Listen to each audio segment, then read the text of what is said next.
So, good morning. We were discussing about the manufacturing process of various insulator technologies and also the handling of these insulators used for transmission. The manufacturing plays a vital role for all the insulator technologies, porcelain, ceramic or glass or composite polymer type of insulators. So, equally importance has to be given for the handling, material storing and the dispatch processes. So, now we will discuss about the importance or a brief introduction to the design criteria for these various insulator technologies and the importance of the insulation coordination. So, why insulation coordination is an important criteria for the selection of any of these insulators for the transmission or the distribution or for the traction purposes. So, we know that in the power system the equipments are likely to face over voltages. These over voltages in the power system are of normal power frequency over voltages. This could happen because of the disturbance in the system, sudden throwing of loads or due to the internal disturbances. These power frequency over voltages could span over few cycles and where the insulation integrity is to be maintained for the smooth performance. Second important is the lightning over voltages which the equipments face in the field. The lightning over voltages are of typically 1.2 by 50 microseconds, where 1.2 being the front time of the waveform, it is a double exponential waveform. So, 1.2 is the front time and tail time is 50 microseconds. So, this lightning over voltages when impinge on the system could deteriorate the performance. So, the equipments have to be protected for lightning over voltages. Further to this, at a very higher voltages about 220 kilovolts, switching over voltages, this switching over voltages could develop because of the closing and opening of the circuit breakers, where the surges typically of 250 by 2500 microseconds. So, 250 is the front time of the surge, the 2500 is the tail time of the surge. So, these waveforms which could cause damage to the insulations have to be taken care.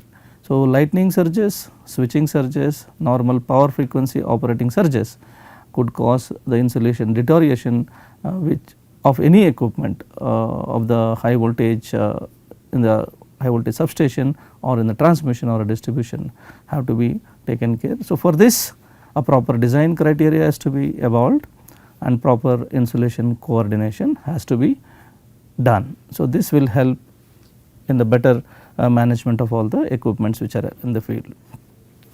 So, the insulation coordination to be done for any equipment and to see that the maximum over voltage stress, this maximum over voltages as mentioned earlier could be because of the power frequency over voltages, lightning over voltages or the switching over voltages.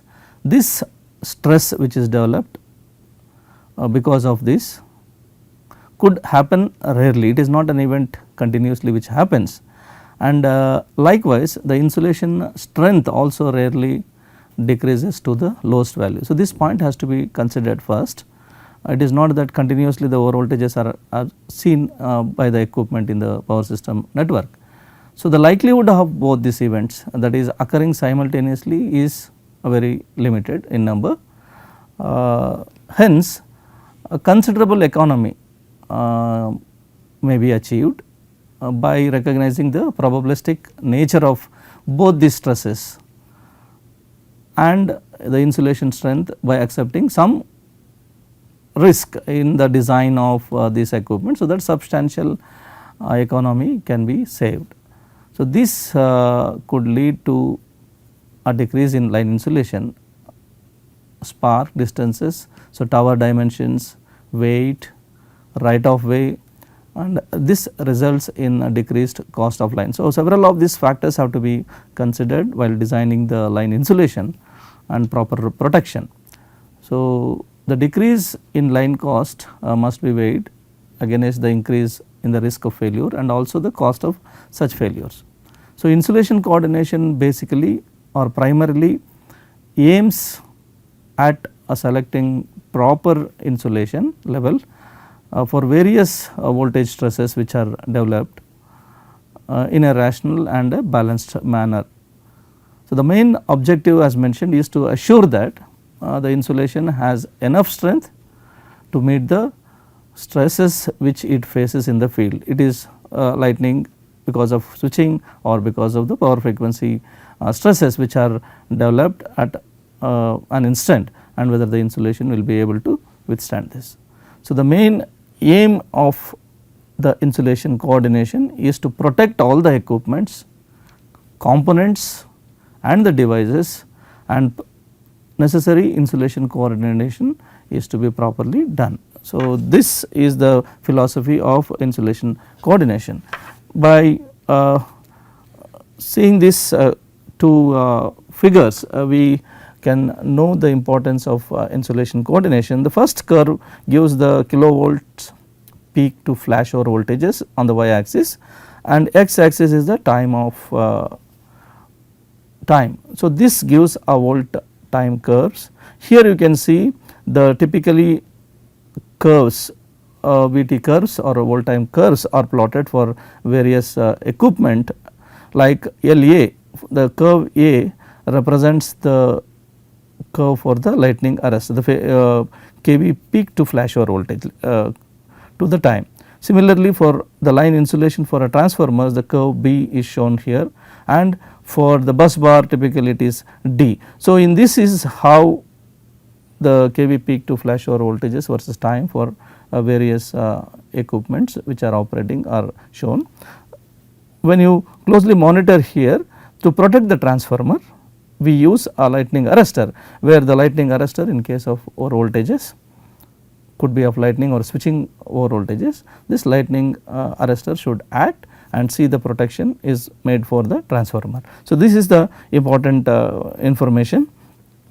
And in the field, as I mentioned, temporary over voltages, these over voltages are lightly damped oscillations at supply frequency. So, it could last for few cycles at 50 hertz or 60 hertz operating frequency. The second which because of the opening and closing of the circuit breakers, which we termed as the switching over voltages, where the wave could be of 250 by 2500 microseconds. This is like a damped oscillations at frequencies which could be lesser than 10 kilohertz. So, the lightning over voltages which occur due to the natural lightning, these are basically the damped oscillations at the frequency range below some 100 kilohertz. So, this is some information of how the equipment is to be designed for various over voltages.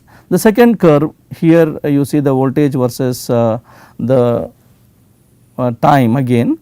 This is the volt time curve which could be constructed. You can see for any equipment there is a rated withstand level for the equipment. You have a critical withstand and a critical flashover. So, critical withstand, critical flashover and rated withstand, these are the important values of any equipment has to be able to withstand in the field conditions. So, the designer of the equipment will specify these values, and these are to be used according with the systems which are being in place.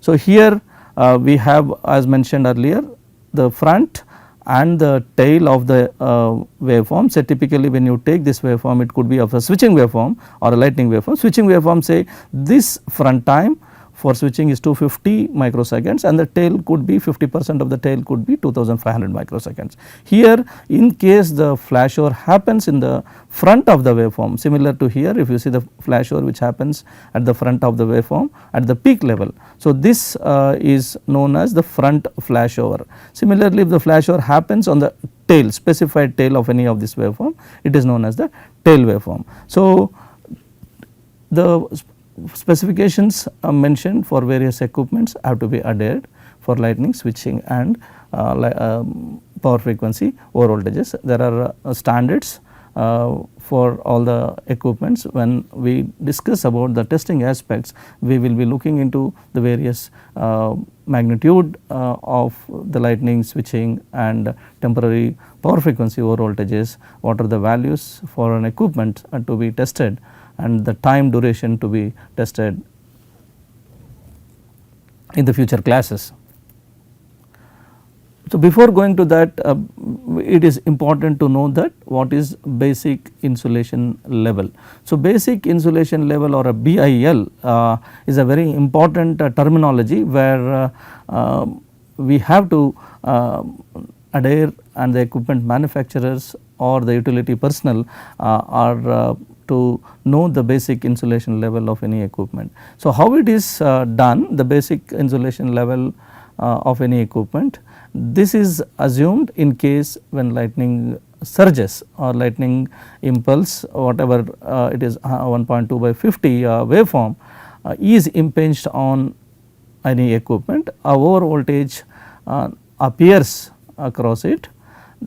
This over voltage, the lightning impulse over voltage is discharged as mentioned earlier through the surge protection or a lightning protection devices before equipments of the system gets damaged. So, it is mainly the lightning surges have to see that it will never pass to the equipment. In case if it is a transformer, the transformer should not directly be hit by the lightning surges. So, there is a protection device known as the lightning arrestor or the surge arrestor. These devices should act and see the surges are diverted. So, insulation of such equipment must be designed to withstand lightning or a switching type of surges have to withstand minimum voltages before the lightning impulse wave gets discharged to surge protection. So, this data or this minimum insulation coordination is very important. Therefore, the operating voltage of any surge protecting devices must be lower than the said maximum voltage withstand level of the equipment. So, previous slide we have seen that in case of the transformer and the lightning arrestor. So, the lightning arrestor should act before the lightning insulation strength of the transformer. So, to protect the transformer, the lightning arrestor is used, so that the breakdown strength of the lightning arrestor is slightly lesser than the insulation strength of the transformer. That is the information which has to be known. So, the minimum voltage rating is defined as a BIL. So, BIL or a basic insulation level of any electrical equipment is therefore to see that the protection against the lightning surges is done, and this will help in the long performance or long run of the equipment in the field. So, the table shows here the normal or a nominal system voltages with a reduced and standard basic insulation level for various voltages. So, you can see that for 11 kV the minimum BIL specified is 75 kV. Similarly, for the higher voltages you see the values which are specified both for reduced and for the standard basic insulation level. Reduced could be for the wet conditions or the normal conditions or dry conditions, the standard BILs also specified. In case of 132 kV system, the reduced value of the impulse wave is to be applied is 550 kV, and for normal conditions it is 650 kilovolts. Similarly, for 220 kilovolt system it is 875 to 900 with the reduced impulse level and 1050, that is a 150 kV is the specified limit as per the standards. So, for 400 kV it is 1275 or 1300 is a reduced value, and 1550 kilovolts is the specified BIL for the 400 kV systems. And for 800 kV or 765 kV systems, the value of the BIL is 2100 and 2450 kV respectively. So, any equipment which is manufactured has to be taken care for the basic insulation level to see the equipment performance is not disturbed because of the surges which it encounters in the field. So, this slide I am again repeating as this is a very important information where this factors which determine the insulation strength of any equipment is based on these values. So, above 200 kV, above 220 kV systems, lightning and switching surges play a very dominant role. So, the protection, the BIL values of this equipment have to be seen that they meet the requirements for various over voltage surges. Similarly, for 400 kV and above system, lightning, switching and the pollution or a contamination. This pollution or a contamination we will be discussing in detail. The importance of that, why apart from the lightning and switching surges, the pollution plays a role in the flashover of any equipment in the field. So, higher the voltages, contamination problem is a serious threat to the system, and this have to be taken into consideration for 400, that is a EHV levels and above. So, the design criteria is based on the several factors. Few of the factors we will be discussing are the mechanical and the electrical aspects. So, any insulator, we are focusing on the insulators in the transmission system, where you can see the insulators. I again repeat here, these are the conductors. The insulators play a very important role in the mechanical support to the tower, this tower mechanical support, and to isolate the electrical conductor from the tower. So, various types of insulator assemblies you see at extra high voltage and ultra high voltage transmission. You have tension arrangements, it could be a quadrupole or any twin conductors or a conductor bundle of 6 or more. You have a V type of configuration, you have a suspension type of configuration, a single suspension, double suspension or double tension. So, several of these combinations are being used in the transmission network.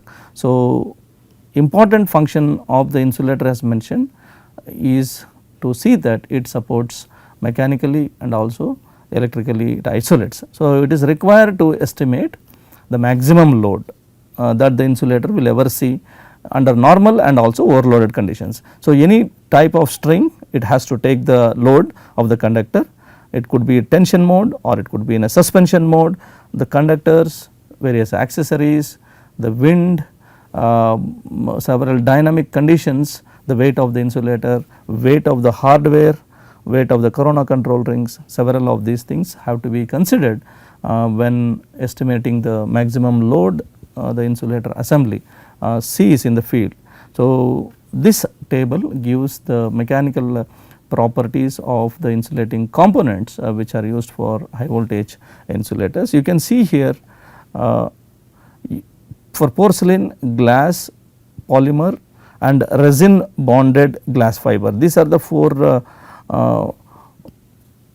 insulator which are being used. So, the mechanical properties for this, you can see the megapascals, there is a units. You can see the mechanical strength required for a porcelain, it will be 30 to 100, in case of glass it is 100 to 120, for polymer it is 20 to 35, and resin bonded it is 1300 to 1600. Similarly, the compression strength of these materials, when you see it is 240 to 800 for porcelain, 210 to 300 in case of glass.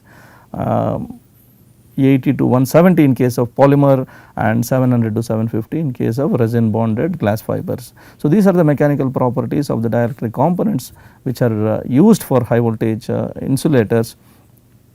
So, the polymer, as mentioned, it could be combination of the silicon rubber and the carbon based with the filler additives. So, this has also the mechanical strength which is required for the transmission systems. So, the mechanical consideration for the porcelain or ceramic or glass insulators is equally important, because when the porcelain or a glass begins to crack or it electrically punctures, that is the information. So, once there is a loss of insulation, the puncture could happen. Initially the surface discharge and later on because of the crack the puncture directly could happen. So, this should never exceed 50% of the mechanical and electrical rating of the insulator assembly. So, in case of cantilever rating, the load, the mechanical load should not exceed more than 40%. These are the standard specified values for the insulator assemblies.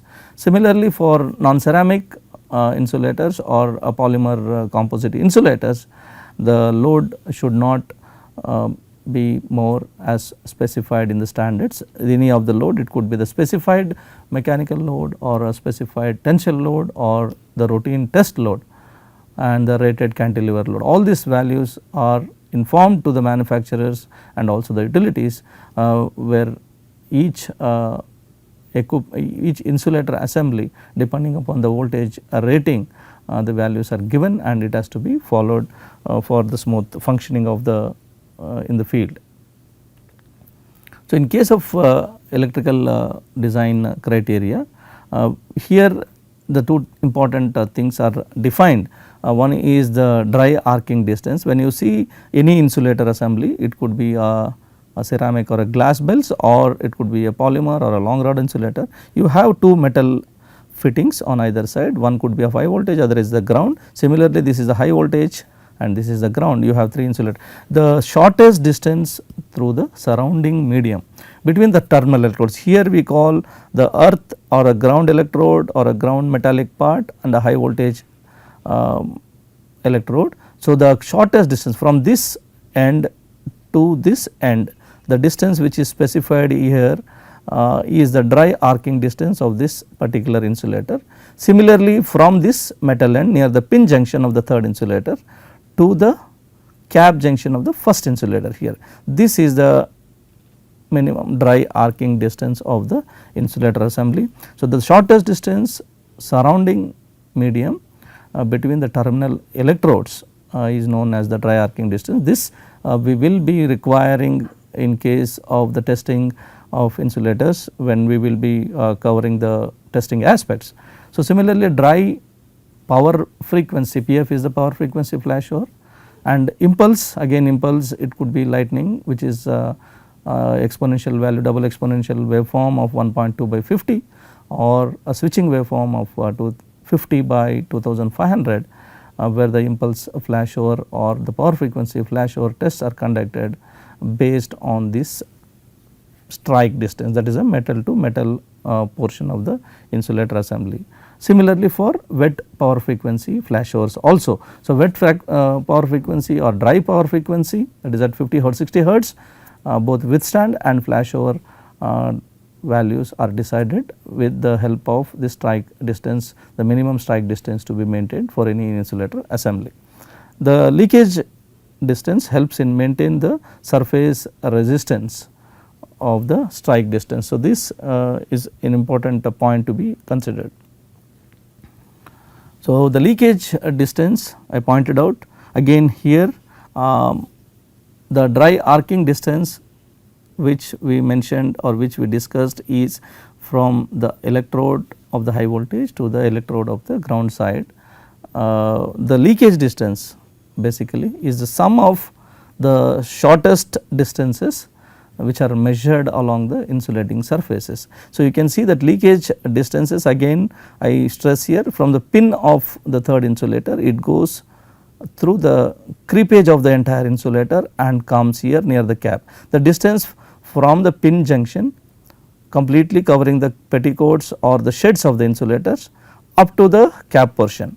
So, this is the leakage distance or the creepage distance what we call. So, this creepage distance multiplied by that number of insulators. So, neglecting this distance, this the metal distance is neglected, only the creepage distance of all the insulators are summed up, which is known as the leakage distance. So, the sum of shortest distances measured across the insulating surfaces along the insulated surfaces between the conductive parts in case of arranging like a dry flashover test. So, this is known as the leakage distance. So, now we have discussed about the importance of the insulation coordination, why insulation coordination has to be done for any equipment including the insulators. The second being the important criteria where this insulator or insulator assembly, it could be of pin type insulator or the long rod insulators, how this help in the field both mechanically and also electrically in the transmission system. And we have also looked into the importance of the dry arcing distance and the difference what is the leakage distance. So, this plays an important role in the insulation system to decide for the service conditions which these insulators are used in the field. So, service experience for these three technologies when we look, there are insulators ceramic and glass which are being used since the beginning of the almost a century, where their performance is being done in a and the polymer or a composite insulators are of recent origin and they are being the organic in nature. So, we will be seeing into the service experience of various technologies, the importance of the experience has to be considered and see the failures are improved or the failure rate is come down in the service. So, review of various insulator failure modes in the field, this is again an important information which is required for all the three technologies. So, there we have discussed about the three important technologies, the ceramic or the porcelain, the second being the glass and third being the recent organic type of material composite insulators. So, all the three technologies which are used for the delivery of electrical power throughout the world, particularly porcelain and glass insulators as mentioned have been used since beginning, that is from the start, and have a very good record of performance and also the reliability. So, since a century these are performing and the reliability also is good, but it is not always been satisfactory in some of the cases, particularly under high contaminated or high polluted conditions, and also the performance is not been satisfactory in case of these insulators in service areas which are prone to gunshots or the stone throwing vandalism. So, such vandalism due to these effects have been destroying the shells of the insulator assemblies where the insulation strength reduces and the flashovers have been seen, and this in both the cases serious problems have been noticed where need for costly maintenance, particularly very high maintenance involving cleaning and or replacement of the damaged bells which could cost the utilities dear.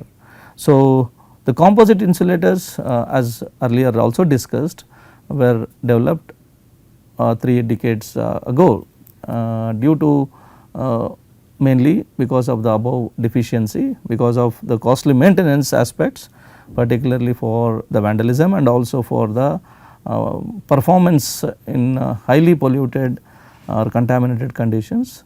This was noticed for EHV and UHV levels. So, these composite insulators which were initially introduced during 1980s or mid 80s started being used by the utilities, where initially a lot of learning had to be made. Learning phase, as it is known to the suppliers or the manufacturers, they have to adjust their products through successive failures or through the problems which were observed in the field. So, in this several generation of design based on initial service experience was considered, and the technology was improved at various levels. So, the present technology which is being adopted in the field has considerably achieved the maturity in the polymer or the composite insulator technology. So, in fact, presently in several countries it is considered equivalent and interchangeable with earlier technologies of porcelain and glass insulators. So, several of the places or in the countries the utilities are trying to use the composite newer generation units with the replacing the porcelain or a glass type of insulator assemblies. So, now looking into the various failure modes which have happened over the period for all the technologies, we have seen the failure in case if it is a mechanical separation, that is the insulator string getting detached from the tower or from the conductor. The service experience has indicated that toughened glass strings are significantly less in comparison to the porcelain or composite insulators. So, the performance of glass insulator, particularly for mechanical separation, have shown a better with other technologies.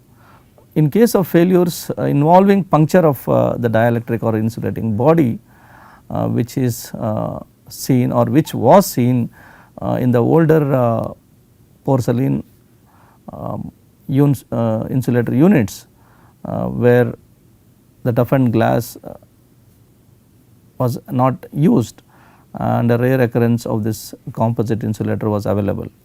So, it was difficult to identify the puncture discs from the ground, because the insulator height on the tower, the being distance. So, the exact identification of the punctured discs was difficult, and it required additional testing equipment to find out the punctured disc for the replacement. Moreover, unless the puncture results in a short circuit, it is not easily detectable in the field. It is very difficult to detect the punctured disc in the field. So, further failures particularly because of the climatic conditions, the cement growth near the pin junction of the insulator or the radial cracking, all this we will be having the pictorial information. So, these have been also reported on the ceramic insulators.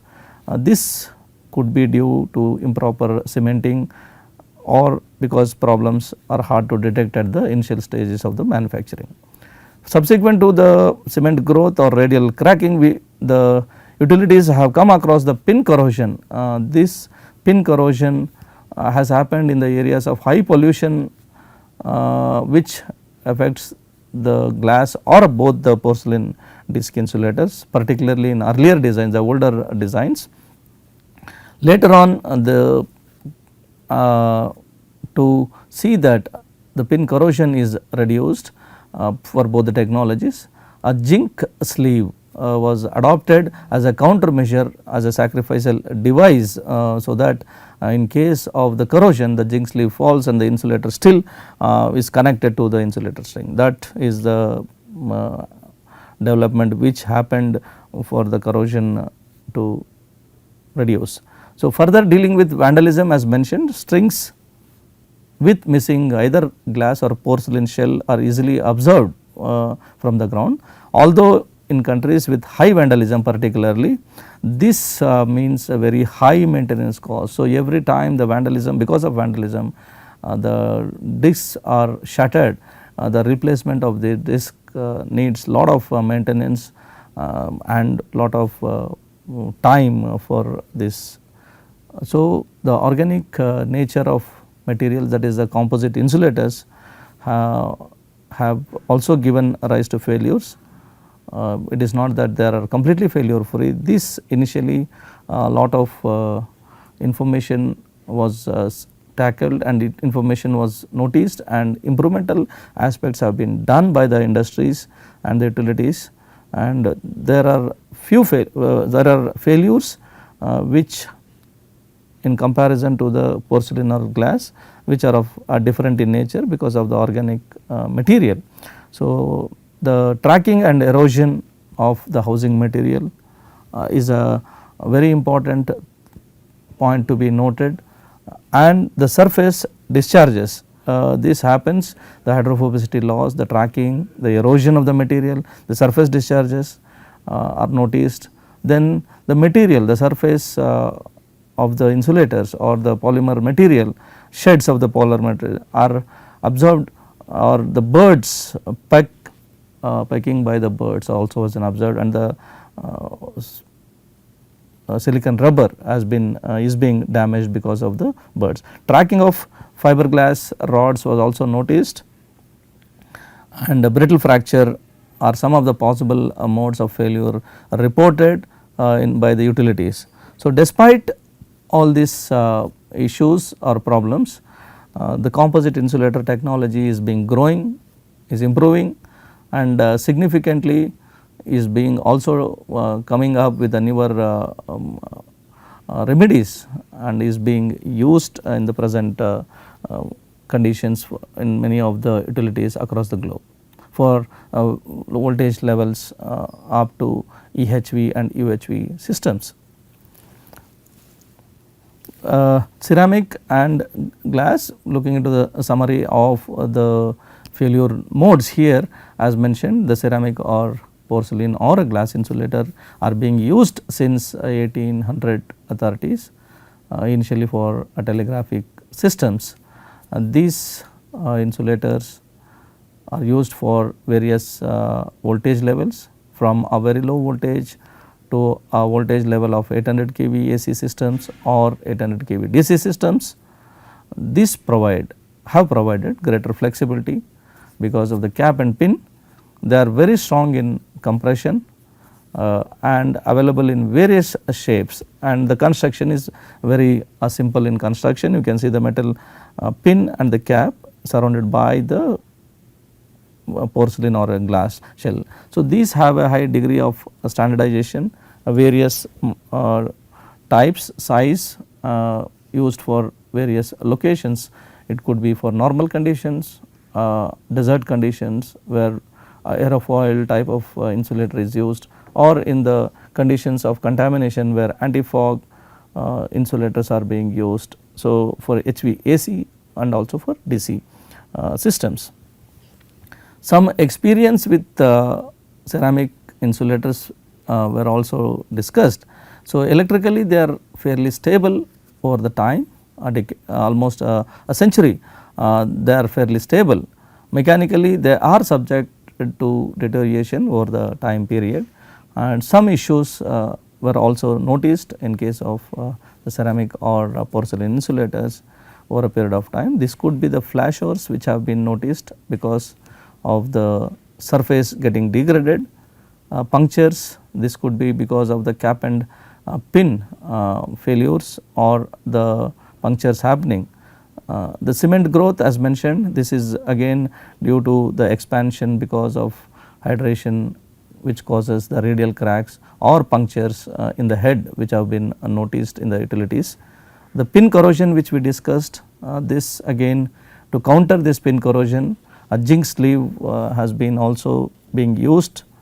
Long term mechanical and electrical strength reduction over a period of time was noticed. Then coupling hardware corrosion. So, because this hardware which is connected to the insulators and the conductors happens to be in the outdoor system, because of the climatic condition or the environmental conditions, the hardware corrosion also has been noticed, which degrades the insulator assembly. So, these are some of the failures or the changes which have happened to the insulator, porcelain or ceramic insulator. You can see here the surface of the insulator, the complete glaze has been removed over a period because of the climatic conditions, and here we see the breakage of the sheds. This will definitely lead to the flashover and the reduction of the insulator strength.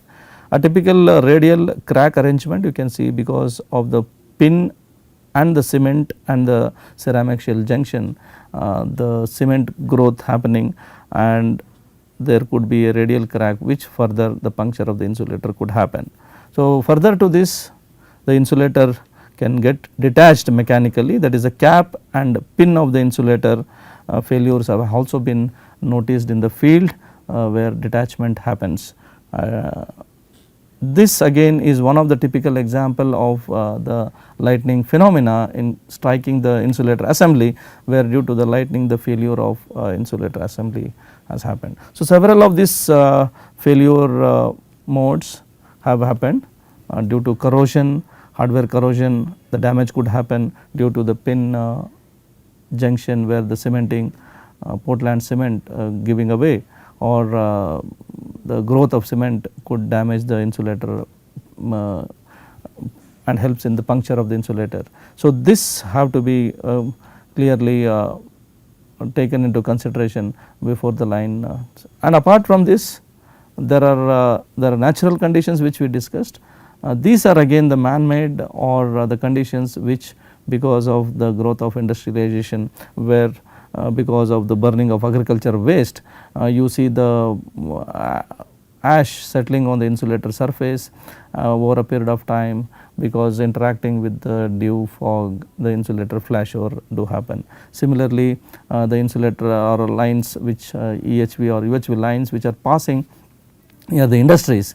So, lot of the smoke from the industries or the big kilns or from the cement industries or from any of the chemical industries, these pollutants or the contaminants settle on the insulators over a period of time, become brittle, then become conducting because of the monsoon conditions or because of the fog, dew, or the layer which is formed there conducts and the flashover happens. These are for the various contaminated conditions which have been accumulated over a period of time. As I said, it could be of any industrial contamination or because of some places where large birds are nesting, and large birds create issue where bird droppings further degrade the insulation or reduce the insulation strength. So, several of these are to be considered by the utilities in smooth functioning of the transmission network. So, we will look into the non-ceramic insulators similar to the polymer, porcelain or glass in the coming class. So, we will stop here. Thank you.